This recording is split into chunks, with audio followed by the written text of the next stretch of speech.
परम दयाल अनंत सुख सम्राट आदि सद्गुरु सर्व आत्माओं के सद्गुरु सर्व सृष्टि के सद्गुरु सद्गुरु सुक्रांति महाराज ने धन्य हो धन्य परम दयाल सद्गुरु दयाल जी महाराज ने धन्य हो धन्य परम दयाल सद्गुरु बाबा जी महाराज ने धन्य हो धन्य पालन को धाम में पालन स्वीकार हुए राम सभा में राम महाराज राम सभी राम शनि को राम राम महाराज की कृपा से प्रातःकालीन सत्संग का सिमरन का समय पूरा हुआ।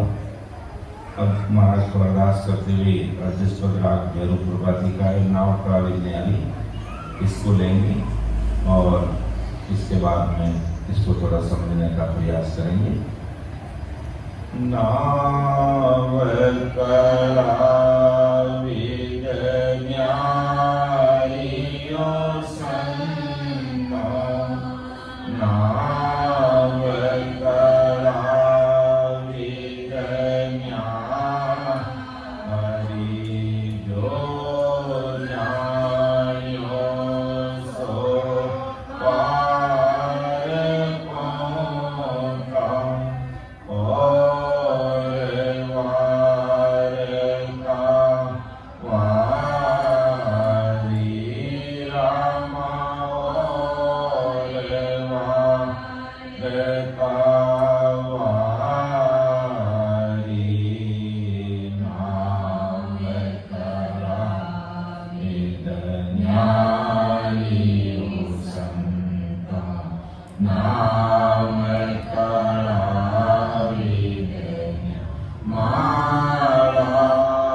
Ore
परम दयाल अनंत सुख सम्राट आदि सद्गुरु सर्व आत्माओं के सद्गुरु सर्व सृष्टि के सद्गुरु सद्गुरु सुखराम जी महाराज आज संसार के समस्त भाई बहनों को फरमा रहे हैं।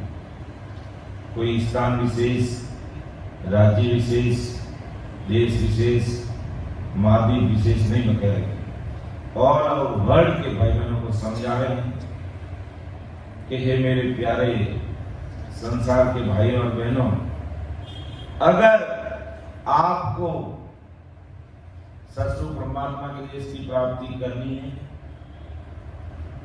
अपने जीवन को धन्य बनाना है और आवागमन से मुक्ति पाना चाहते हो,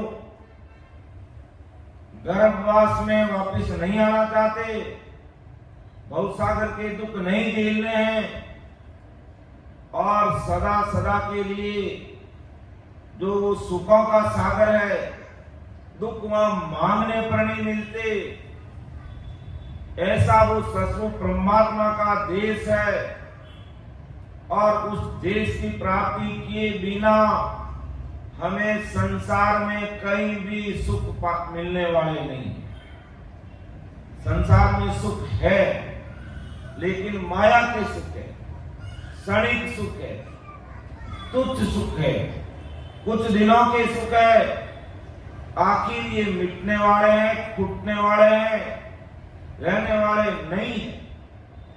और सदा सदा के लिए अगर सुखों के देश में जाना है और जीते जी परमात्मा के देश की प्राप्ति करनी है तो नाव कड़ा विद न्यारी, संता नाव कड़ा विद न्यारी। ये नाव की कड़ा, ये कुदरत कड़ा न्यारी है। जो जानियो सो पार पहुंचा और वार का वाली, कि जिन्होंने इस कुदरत कला को जाना, पहचाना और सतरूपी राम नाम का स्मरण करके अपने घट में इस कला को जिसने प्रकट किया है, वो ही जान सकता है कि ये नाव की कला क्या है, नाम की कला क्या है, सतगुरु राम जी के नाम की ये कला क्या है, कुदरत कला क्या है, निज नाम की कला क्या है, सत्संग की सदा क्या है।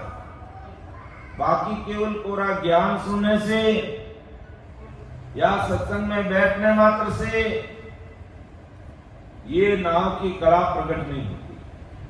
नाव की कला प्रकट करने के लिए सहज और सरल उपाय एक ही है कि हम 101% सस्वरूप परमात्मा का बन करके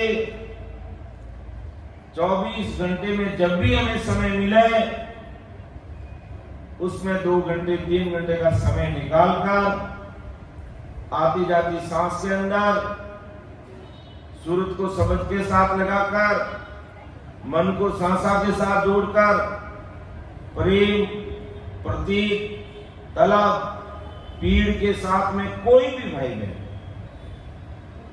या कोई ऊंच नीच का कारण नहीं, छोटे बड़े का कारण नहीं, सेठ साहूकार का कोई कारण नहीं, बाल और युवा का कोई कारण नहीं, नर नारी का कोई कारण नहीं। जिस भाई बहन में वो प्रेम आ जाता है, वो तलब लग जाती है कि इस भवसागर के दुखों से पार होना है, जमदूत के हाथ नहीं बिकना है, काल के महादुखों के देश से हमें पार पहुंचना है, तो हमें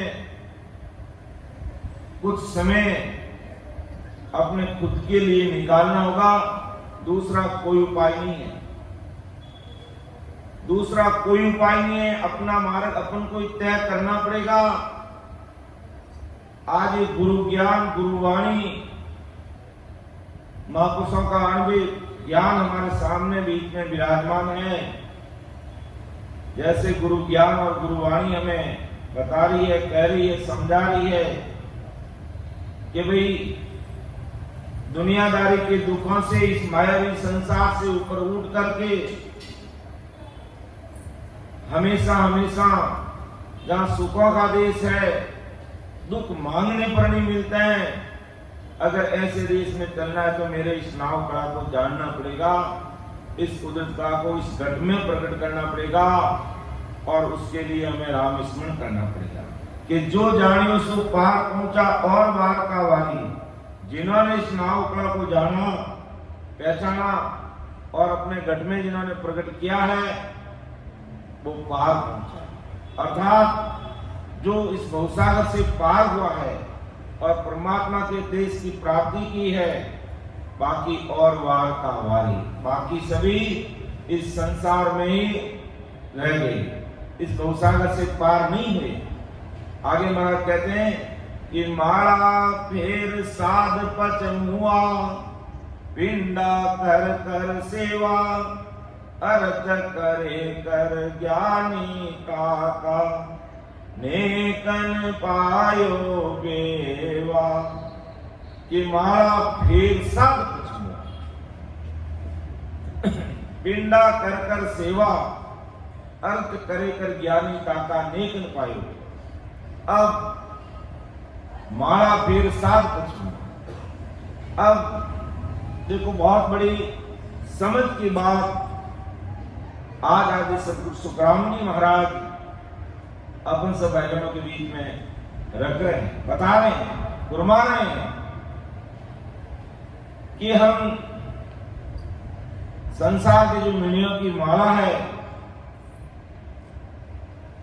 उसको पूरा संसार ही फेरता है, पूरी दुनिया फेरती है, लेकिन आते जाते सांस में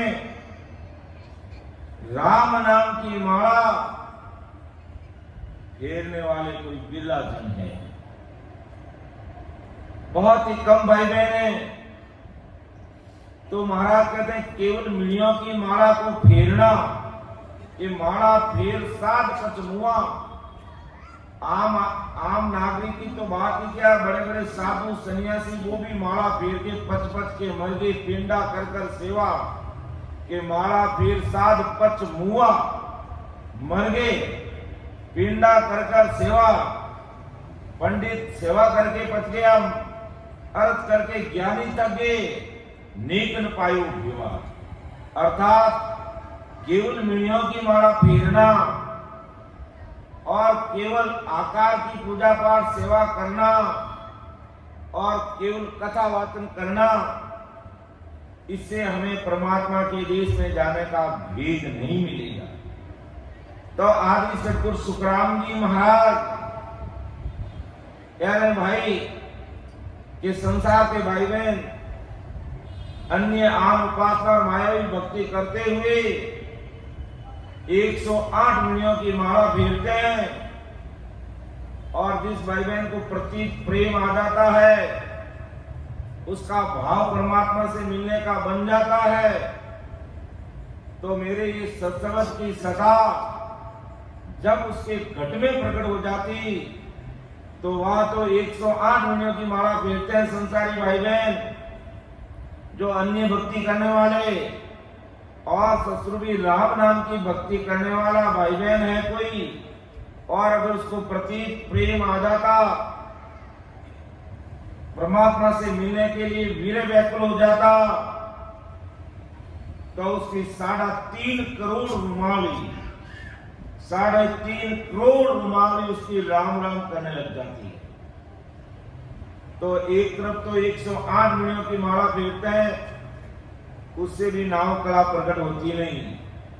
तो आते जाते सांस में कोई राम स्मरण करता है, और वो करते करते वीर व्याकुल हो जाता है, प्रेम में डूब जाता है, परमात्मा की भक्ति में लीन हो जाता है, तो 3.5 करोड़ रुमाल उसकी राम राम करने लग जाती है।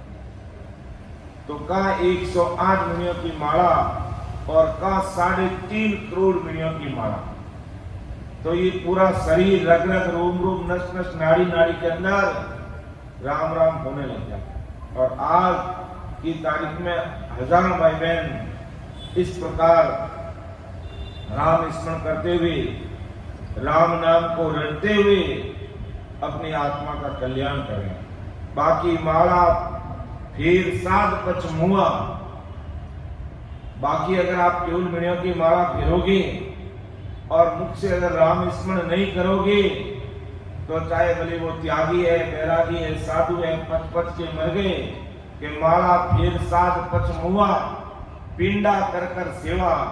पंडितों का काम क्या है कि मंदिर में सेवा आकार पूजा पाठ करना, केवल पूजा पाठ करता है।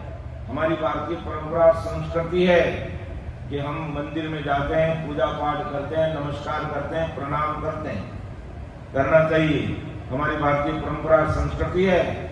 लेकिन केवल अपन बाहर के पूजा पाठ तक रह गए और अंदर में जो परमात्मा है राम नाम की पूजा नहीं की, तो माला के पिंडा कर कर सेवा, यानी एक तो माला फेर के 7 बज करके मर गए, और दूसरी पंडित केवल आकार की पूजा पाठ करके वो भी 5 बज के मर गए। अर्थ कर कर ज्ञानी का कथावाचक अपन देखते हैं यहाँ संसार में भरे पड़े रहते हैं, लाखों की संख्या में लोग आते हैं, भले पीछे सत्संग में बैठ के वो गुटखा खाएंगे, दूसरा कुछ भी दुर्व्यसन करेंगे, उसकी कोई परवाह नहीं। लेकिन कथा करने में साथ बात गाना नाच गाने सब होते हैं, शरीर राजी होता है, शरीर लीनता है, सब सुनना चाहते हैं। और यहाँ केवल निकेवल क्यों क्या, तो ये कोरा की है, यहाँ कोई साथ बात कुछ नहीं है। कथा करने वाला वक्ता एक आदमी होगा और सुनने वाले अनेक होंगे, बाकी सबको बैठ के सुनना होगा और राम स्मरण करना होगा। इसलिए भी है जो संसार के भाई बहन बैठने की आदत रहती नहीं, क्योंकि चुपचाप बैठ करके राम राम करना पड़ता, और कुछ बोलना नहीं पड़ता, कोई चाय पानी की मनवार भी नहीं होती, अन्य प्रकार के दुर्व्यसन नशे पत्ते की चीजें भी नहीं होती। इसलिए इस सत्संग सत्संग में कोई बिरले जनी बैठ सकते हैं, बिरले जनी कर सकते हैं, आम नागरिक के करने का बस की बात ही नहीं है। तो माला पेर साध पच मुआ, पिंडा कर कर सेवा, अर्थ करे कर ज्ञानी काका, नेकन पायो भेवा। इनको नेक जरा सा भी भेद नहीं मिला कि परमात्मा कैसे मिलेंगे, राम जी कैसे मिलेंगे। केवल बाहर का आकार पूजा पाठ करने से परमात्मा मिलते नहीं है। परमात्मा को पाने के लिए अंदर में जो आत्म राम है, राम स्मरण करके उसकी पूजा करनी पड़ेगी, अर्थात उसको चेतन करना पड़ेगा, इस आत्म चेतन को जगाना पड़ेगा, अर्थात इसको राम स्मरण में लगाना पड़ेगा। तब यह हमें परमात्मा की प्राप्ति होगी, बाकी परमात्मा की प्राप्ति संभव नहीं है। ऐसा आदि सद्गुरु सुखराम जी महाराज आज संसार के सब भाई बहनों को समझा रहे हैं। आगे महाराज मदग राग 36 राग बंद गावे, गुण प्रगटावे लाई, पच पच मुआ रात दिन सारा, उदरत कला न पाई। के राग 36 राग बद गावे, गुण प्रगटावे लाई। के 6 प्रकार की राग है, जैसे मला राग है, हिंडोल राग है, श्री राम राग है। तो कुल 6 प्रकार की राग है, और उसको कोई अगर रागबंद तरीके से गाता है, दीपक राग है, अगर दीपक राग को कोई रागबंद तरीके से गाएगा तो वो दिया बिना माचिस के कीर्तन हो जाए। एक तो माचिस से दिया जलाते हैं, और अगर किसी भाई बहन को अगर वो दीपक राग आती है और उसको रागबंद तरीके से गाता है, तो वो दिया अगर थाली में हमने रख दिया तो अपना आप बुझ जाएगा, अपना आप वो जल जाएगा, अपना आप चेतन हो जाएगा। तो महाराज परमदयाल सद्गुरु सुखराम जी महाराज कहते हैं कि इस प्रकार राग को रागबंद तरीके से गाने से उसके गुण प्रकट हो जाते हैं। लेकिन पच पच मोआ रात दिन सारा, कुदरत कला न पाई। तो अब कुदरत कला राग को रागबंद तरीके से गाने से उसका राग का गुण प्रकट होगा, कुदरत कला प्रकट नहीं होगी। कुदरत कला को प्रकट करने के लिए वेद से हमें इस राम नाम का स्मरण करना पड़ेगा, इस राम नाम को रटना पड़ेगा, तब ये कुदरत कला प्रकट होगी। बाकी राग को रागबंद तरीके से भले कितना ही गाओ, उस राग का गुण प्रकट हो जाएगा, कुदरत कला उससे प्रकट नहीं होती।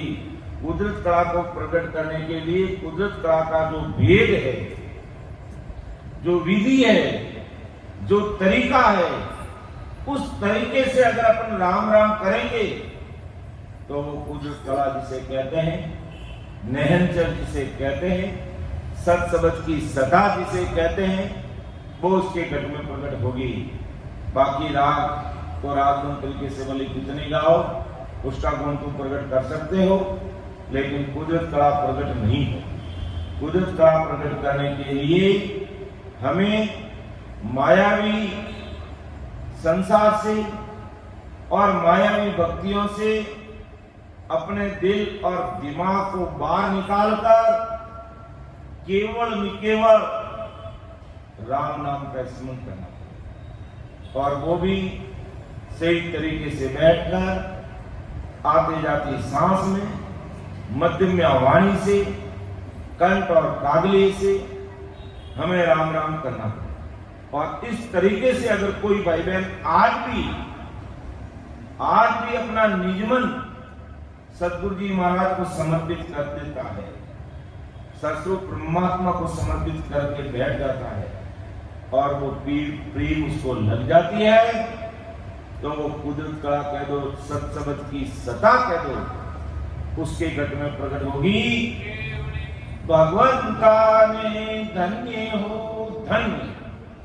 तो महाराज यही हमें कहना चाहते हैं कि हे मेरे संसार के प्यारे भाइयों और बहनों, गिनती की सांसारूपी पूंजी तुम्हें मिली है, 100 वर्ष की उम्र इस कलयुग में मानी गई है, और उसमें 77 करोड़ 76 लाख सांसारूपी पूंजी लेकर के राम जी ने हमें भेजा है। और उसमें से भी वो कह गणी गिन थोड़ी भी उम्र छिन जाए, उम्र जा रही है, और अभी भी अगर अपन इस प्रकार ऐसे बहुतारी महात्माओं संजनों का ज्ञान सुनकर अगर सावचेत होकर भजन में नहीं लगते हैं, तो बंदा फिर ऐसा मौका आना बड़ा मुश्किल है। क्योंकि आज तो सारी बातें हमारे पक्ष में है, जिसके लिए 33 कोटि प्रकार के देवी देवता सस्वरूप साई को अरदास करते हैं, विनती करते हैं, कहो प्रभु मानव तन दीते, भरत खंड के मान केवल भक्ति करा संत सेवा और करा कुछ नहीं। तो 33 कोटि प्रकार के देवी देवता भी आज मानव तन की आस कर रहे हैं कि अहो प्रभु मानव तन दीजिए, भरत खंड के माई केवल भक्ति करा संत सेवा और करा कुछ नहीं। आज 33 कोटि प्रकार के देवी देवता भरतखंड में हिंदुस्तान में मनुष्य शरीर चाहते हैं और केवल भक्ति करा, ये केवल भक्ति करा, संत सेवा करा और करा कुछ नहीं। क्योंकि जब देवताओं को मनुष्य शरीर मिला उस समय उन्होंने जब तब करनी कर्म करके स्वर्ग की प्राप्ति कर ली, लेकिन स्वर्ग में जैसे ही अपना सुकृत पूरा हुआ, अपना पुण्य पूरा हुआ, फिर वहां से वापस संसार में भेज दिया जाता है। तो स्वर्ग में जाने पर भी हमारे दुख कहां मिटे और हम आम बोलचाल की भाषा में बोल देते हैं कि राम जी हमें स्वर्ग में भेज देना, और स्वर्ग में बैठे जो देवता है या और भी कोई भाई बहन है वो स्वर्ग की आस नहीं करते, क्योंकि स्वर्ग में जाने पर उनके सामने पूरा बायोडाटा, पूरा हिसाब सामने आ जाता। जैसे स्क्रीन पे आता ना, चाहे रेल के समय सारणी हो, चाहे और बस की समय सारणी हो, चाहे फ्लाइट की समय सारणी, सब सामने आ जाती। इसी प्रकार कोई भाई बहन अगर स्वर्ग में जाने की करनी कर्म करके वहां पहुंच जाता है तो सारा बायोडाटा उनके स्क्रीन के सामने रहता है, स्क्रीन पर, कि आपको स्वर्ग में इतने पुण्य भोगने, इतने सुख भोगोगे और इतने टाइम तक तुम यहाँ रुकोगे। उसके बाद आप लग तरह से योनि में जाओगे, मनुष्य शरीर धारण करोगे या कहीं नरक में पड़ोगे, वो सारा हिसाब सामने लिखा रहता है कि मान लो 10 साल तक आप स्वर्ग के सुख भोगोगे और उसके बाद में आप लग तरह से योनि में जाओगे और उस योनि में कौन कौन से पशु पक्षी कीड़े मकोड़े की जून भुगतोगे, वो सारी चीजें हमारे सामने रहती है। तो क्या दुख हो जाता कि अब सुख तो 10 साल भोगना है, उसके बाद में हमें ये जून भोगनी है, वो पहले से ही वो सुख भोगना तो भूल जाते और लग 84 योनि में पशु पक्षी की कीट पतंगों की योनि में जाएंगे। क्या क्या दुख होगा और कैसे कैसे दुख भोगेंगे, वो चीजें भी हमारे सामने रहती। एक तरफ सुख भोगना भी सामने, सुख पूरे हुए, और कौन कौन से दुख भोगे वो भी हमारे सामने रहते। इसलिए वहां स्वर्ग में जाने वाले यही कहते हैं कि अहो प्रभु मानव तन दीजिए, आप हमें वापस मानव तन दीजिए, भरत खंड के माई हिंदुस्तान में दीजिए, कहीं विदेशी भूमि में नहीं चाहते हैं, क्योंकि इस हिंदुस्तान की भूमि में बहुत बड़े बड़े संजन महापुरुषों ने अवतार लिया। कबीर साहिब, दादू साहिब, दरियाब साहिब, आदि सदगुरु सुखराम जी महाराज जैसे बहुत बड़े बड़े महापुरुषों ने इस धरा धरती पर, हिंदुस्तान की धरा धरती पर जन्म लिया। इसलिए देवता, ऋषि, मुनि, सन्यासी सब यही चाहते हैं, अगर हे प्रभु अगर हमें जन्म देवो तो इस भरतखंड में लेना, हिंदुस्तान की भूमि में देना, बाहर हमें कहीं नहीं। इसलिए देव योनि में जाकर सुख भोगने के बाद फिर दुख भोगने पड़ता। इसलिए महापुरुष कहते हैं भाई कि राग 36 राग बंद गावे, गुण प्रगटावे लाई, पच पच मुआ रात दिन सारा कुदरत कराना। कुदरत कला से प्रकट नहीं, कुदरत कला को प्रकट करने के लिए यानी सत्संग की सत्ता को, परमात्मा की सत्ता को घट में प्रकट करने के लिए हमें वेद विधि से राम स्मरण करना पड़ेगा। बाकी भले अपन संसार में कितने करनी कर्म जप तप तीर्थ व्रत ओम यज्ञ जिग जाप कितने ही करो, लेकिन हमें परमात्मा के देश की प्राप्ति हो नहीं सकती, हो नहीं सकती। आगे महाराज और फरमाते हैं कि जोगी आंत धोई पच मुआ घीगर चढ़ावे भाई, जब तप माई बच्चा सन्यासी आविद नेकन पाई। बड़े बड़े जोगी त्यागी बैरागी गृहस्थी छोड़ देते हैं, जोग धारण कर लेते हैं, जटा बढ़ा लेते हैं और वे अपने आत्म को धोकर साफ कर देते हैं।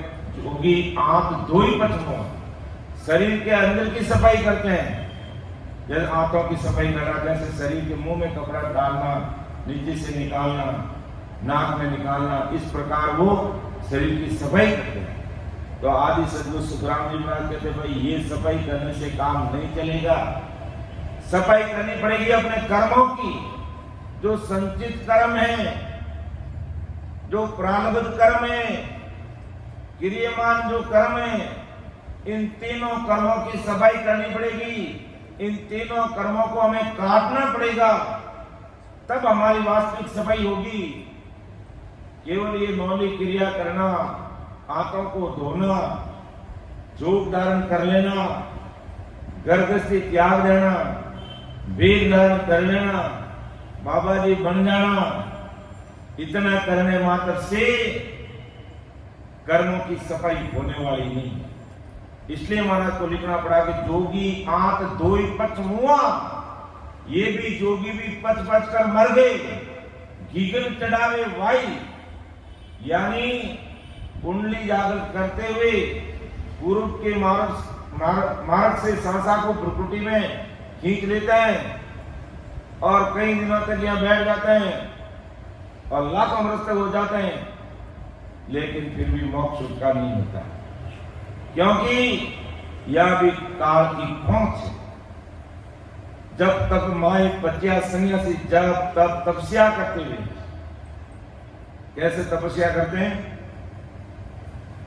कि प्रचंड तेज गर्मी है। अभी राजस्थान के अंदर 52 डिग्री तापमान, 50 डिग्री 46 डिग्री से कम तापमान ही नहीं है। और देखने में आ रहा ऑल ओवर भारत के अंदर इस बार टेम्परेचर हाई है। तो ऐसी प्रचंड गर्मी में जो तपस्या करने वाले जो तपस्वी होते हैं, वो आग लगा करके उनके बीच में बैठ जाते हैं। तो ऐसी तपस्या करके कि जब तक माई पचिया सन्यासी, या सर्दी होगी तो बर्फ के बीच में बैठ जाएंगे। इस प्रकार वो तपस्या करते हैं, इस शरीर और काया और आत्मा को कष्ट देते हैं। तो महाराज ने कहा कि जब तक माई पचिया सन्यासी आविद नहीं कर पाई, जो इस प्रकार काया को कष्ट देकर पच पच के मर रहे हैं, सांसा को भ्रुकुटी में चढ़ा लिया, कई प्रकार की सिद्धाएं हासिल कर ली, वचन सिद्ध हो गए, लेकिन आविद नहीं कर पाई। कौन सी? कि नाव कलाविद न्यारी, संता नाव कलाविद न्यारी। इस विधि को ये जोगी तपस्वी सन्यासी, इनको नेक यानी जरा सा भी भेद नहीं मिला, क्योंकि ससुर परमात्मा के देश में जाने की भक्ति का भेद नहीं मिला। ऐसे संत सद्गुरु नहीं मिले, जिस कारण से वो भी पच पच के मर गए, आविद नहीं कर पाए। जोगी आंख धोई पच मुआ, गिगन चढ़ावे वाई, जब तक माए बच्चा सन्यासी आविद नहीं कर पाए। उनको भी ये नेक विधि नहीं मिली के वेद लभेद भेद पच धागा ने अंचर नहीं पायो, हद को छाड़ गया बेहद में तोयरी तो फिर आयो।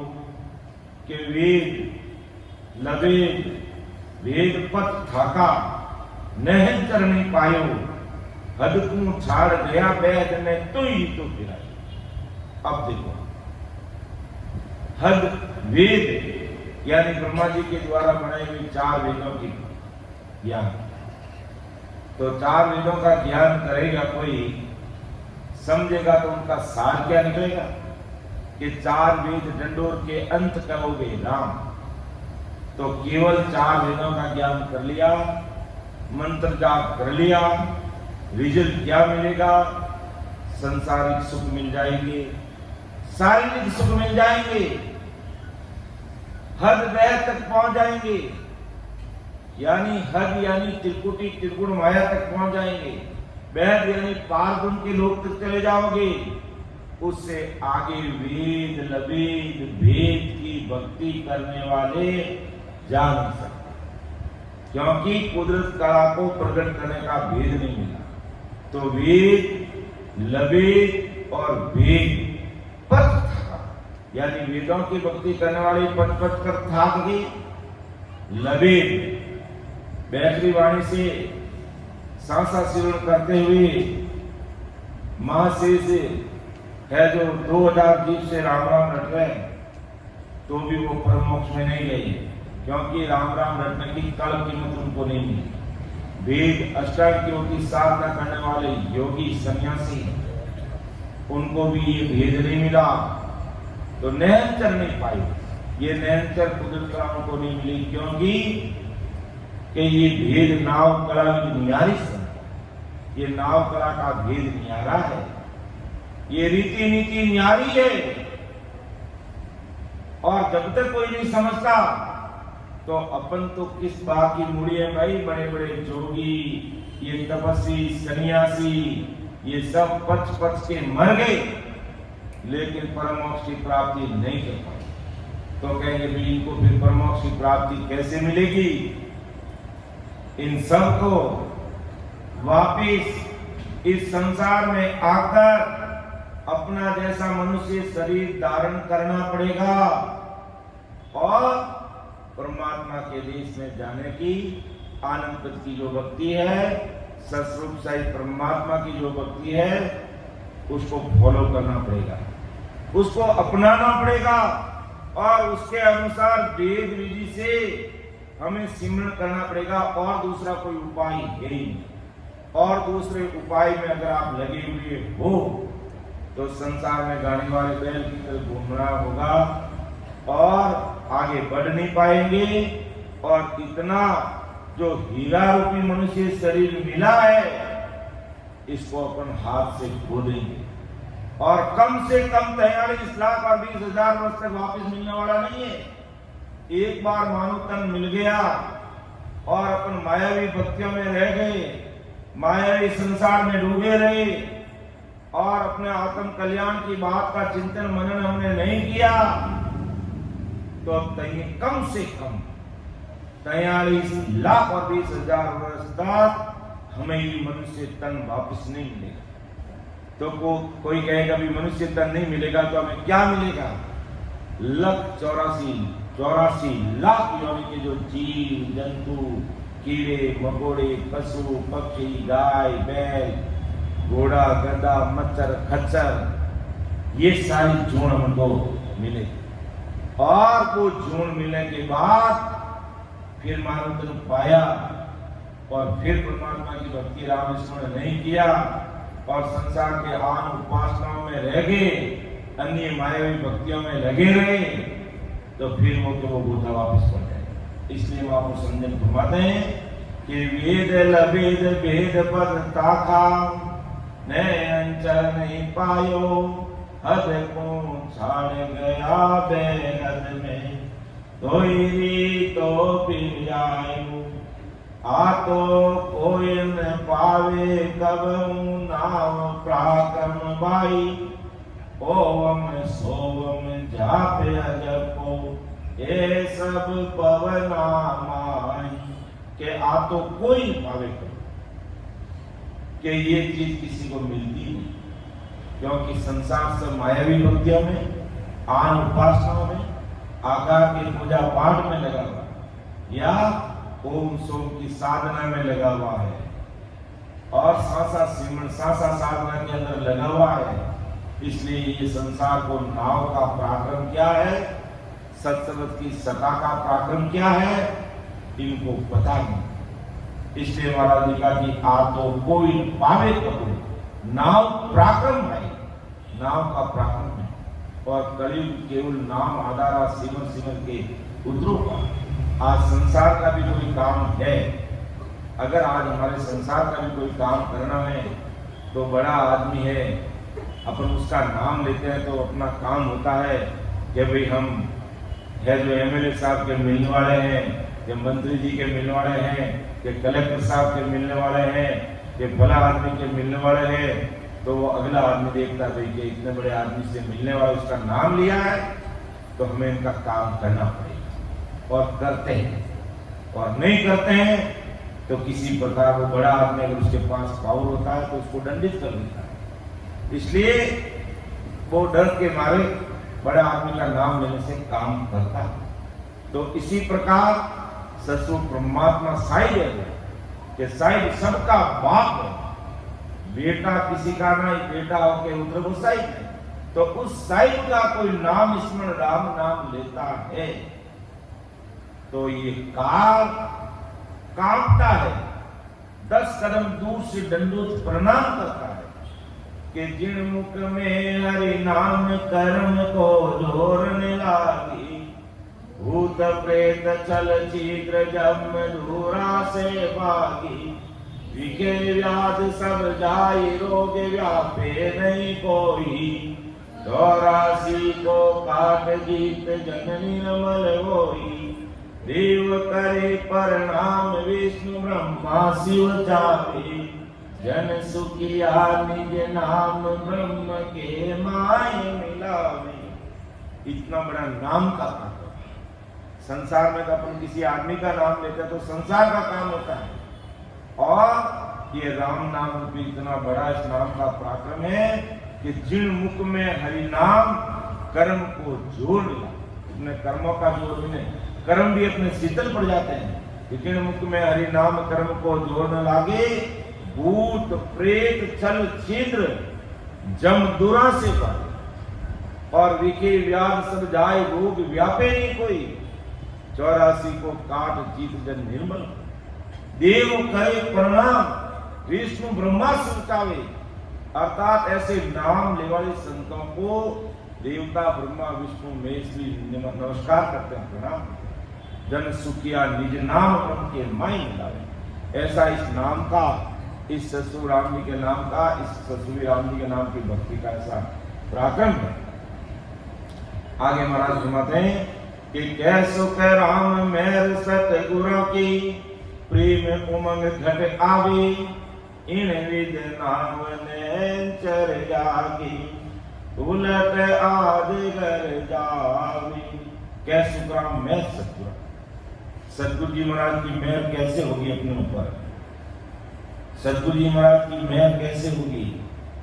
जैसे बाप अपने बेटे को कारोबार कैसे सौंपता, 2-4 बेटे होते हैं तो अपना कारोबार को किसको सौंपेगा, चाबी किसको देगा, जो पिताजी का मन रखता है, जो पिताजी की सेवा करता है, जो पिताजी के साथ समय पर दुकान पर जाता है, काम संभालता, सारा काम देखता सुबह से शाम तक, तो पिताजी का दिल राजी हो जाता है कि नहीं ये मेरा बेटा समझदार है और पूरी अच्छी तरह से मेरे कारोबार को संभाल सकता है।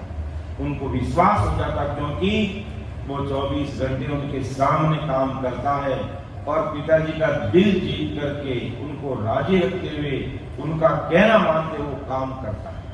तो पिताजी उसको कारोबार संभालते हैं कि बेटा ये मेरा व्यापार तू संभाले। दूसरे बेटे कहते नहीं हमें भाई तुम तुम्हारा काम करो अपने हिसाब से, ये मेरा काम ये संभाले। क्योंकि पिताजी की दिल की मेहर उस बेटे पर होगी, क्योंकि बेटे ने पिताजी की आज्ञा में रहते हुए पूरा कारोबार सीखा और दिल लगा के काम किया।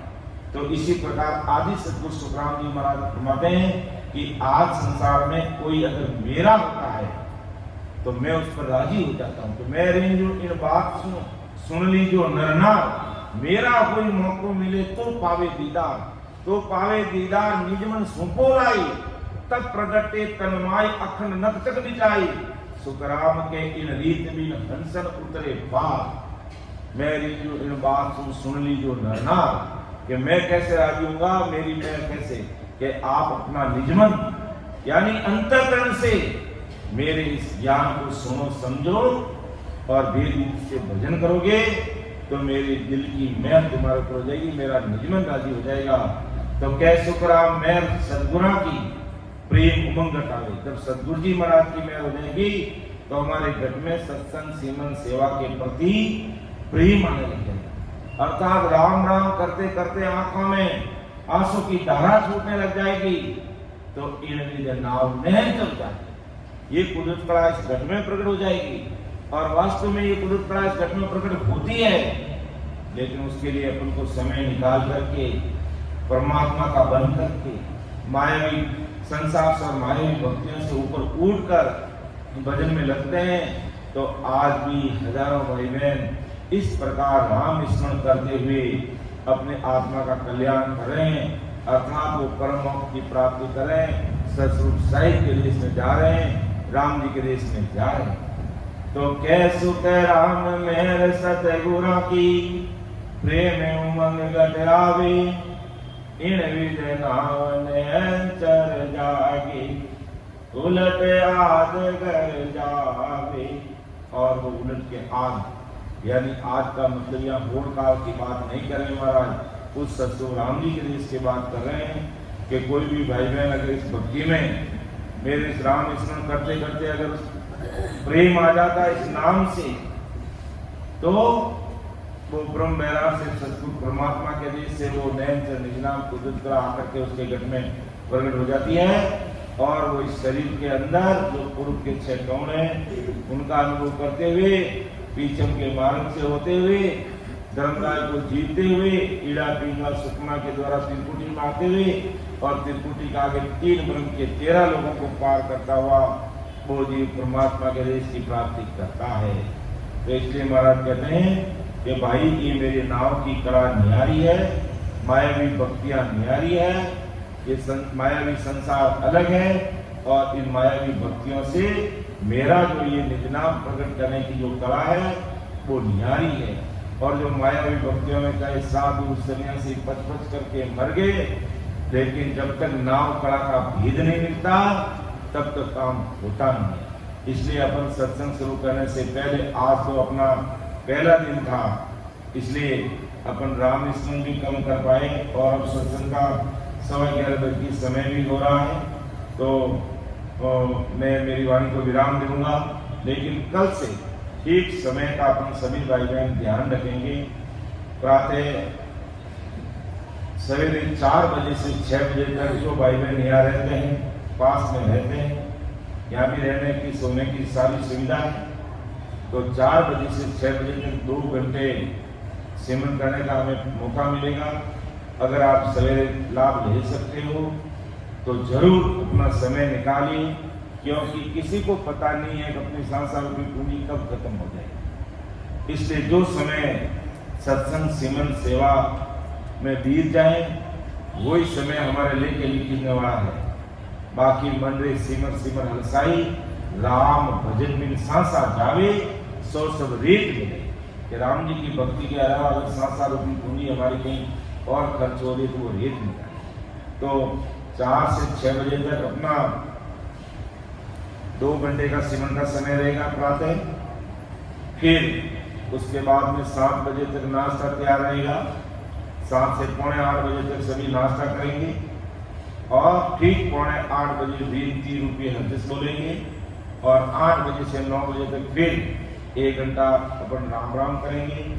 फिर 9 से 10 बजे तक सत्संग रहेगी, 10 से 10:15 बजे तक फिर हदीस रहेगा और 10:15 बजे से 10:30 बजे तक हमारे बाल संघ, युवा संघ, कोई भी भाई बहन चाहे हदीस ले सकते हैं, साखी बोल सकते हैं, सबको मौका देंगे। और उसके बाद में फिर 10:30 बजे के बाद में भोजन तैयार होती, भोजन लेंगे और फिर 1:30 बजे तक आराम करेंगे और 1:30 बजे फिर चाय मिलेगी, तो 1:30 से 2 बजे चाय और 2 से 2:15 बजे तक फिर हदीस रहेगा, 2:15 से 3:15 बजे तक सिमरन रहेगा, 3:15 से 4:30 बजे तक सत्संग रहेगी और 4:30 से 4:45 बजे तक फिर हदीस, फिर 4:45 से 5 बजे तक है जो हमारे बाल संघ, युवा संघ, कोई भी भाई बहन साथी ले सकता है, हदीस बोल सकता, सबको मौका दिया जाएगा। 5:30 बजे से 5:30 तक ज्ञान चर्चा कोई शंका समाधान है, कोई पूछना है भजन की विधि कैसे भजन किया जाता है, या भजन में हमारे कोई तकलीफ है, कोई भी प्रकार के महाराज के ज्ञान से संबंधित कोई साथी शब्द समझ में नहीं आया, मन में कोई प्रकार का प्रश्न है, तो वो आप रख सकते हैं। महाराज के ज्ञान के आधार पर उसका उत्तर देने का प्रयास किया जाएगा। फिर 5:30 के बाद में 5:30 से 7 बजे तक भोजन का कार्यक्रम रहेगा। 7 बजे से 7:30 आरती रहेगी और 7:30 से 8:30 बजे तक फिर 1 घंटा सिमरन रहेगा और 8:30 से फिर है जो 10 बजे तक सत्संग रहेगी और 10:15 बजे तक हरदिस रहेगा। 10:15 से 10:30 बजे तक फिर बाल संतों युवा संतों के द्वारा साथी हरदिस लिया जाएगा और ठीक 10:30 बजे के बाद रात्रि विश्राम होगा। इस प्रकार का कार्यक्रम रहेगा। सबको ग्रुप में भेजा हुआ है, सबको ध्यान में भी है और कोई नए भाई बहन है उनको पता नहीं है तो हमारे युवा संतों के मोबाइल फोन से आप उसकी कॉपी अपने फोन में ले सकते हैं। 5 दिवसीय कार्यक्रम में ऐसा समय बार बार मिलता नहीं है और अपनी सांसारूपी पूंजी का भी कोई भरोसा नहीं है कि कल का सूर्य कौन देखेगा, ये कोई भरोसा नहीं है। मृत्यु लोक में आदमी कब संसार छोड़ के चला जाता कोई भरोसा नहीं है। इसलिए संसार के अंदर हमें घर का काम काज व्यापार धंधा तो सारी उम्र करना है। अपन जीवित रहेंगे तो भी घर का काम धंधा चलेगा और मेरा जैसा अगर शरीर छोड़ के चला जाएगा तो भी काम धंधा चलेगा। ये दुनिया अपने लिए अपन चले जाएंगे तो रुकने वाली नहीं है। ये सब ऐसे ही संसार चलेगा, लेकिन इस चलते हुए संसार में हमें समय निकालकर परमात्मा के लिए इसकी प्राप्ति कैसे करनी है, उस निमित्त आप सभी भाई बहनों के सहयोग से ये 5 दिवसीय सत्संग सेवन सेवा का प्लेटफॉर्म रखा गया है। इससे हम सभी लाभान्वित हुए, सभी इसका लाभ ले रहे हैं, तो जरूर इस पर विचार करेंगे, चिंतन करेंगे, मनन करेंगे। तो अब अपन एक सामूहिक पद बोलेंगे कि हमारा सदगुरु मोय मना से वो दिलड़ो मोय कब आसी, ये अपन हरदिस लेंगे और फिर हमारे बाल संघ भी आगे आकर के बैठ गए, ये साके लेंगे, फिर समापन करेंगे। उसके बाद में भोजन प्रसाद लेते हुए फिर काम करने वाले काम करेंगे, विश्राम करने वाले विश्राम करेंगे, फिर डेढ़ बजे वापस मिलेंगे। राम सभा में राम राम सभा, सबको राम राम, सबको प्रणाम। मेरे बोलने में समझाने में कोई त्रुटि रह सकती है तो आप उसको अन्यथा मत लेना, छोटा बड़ी समझ करके मुझे क्षमा करना। सुन जो मैं निर्दोष हूँ काट बांध 10 होई, तुम हर बोलन हार हो क्या जानेगा को। परम दयाल अनंत सुख सम्राट आदि सद्गुरु सर्व आत्माओं के सद्गुरु सर्व सृष्टि के सद्गुरु सद्गुरु सुखरामजी महाराज में धन्य हो धन्य। राम सभा में राम महाराज लीजिए बंद लीजिए, सभी सामूहिक सभी सेवक करेंगे। राम राम साहब।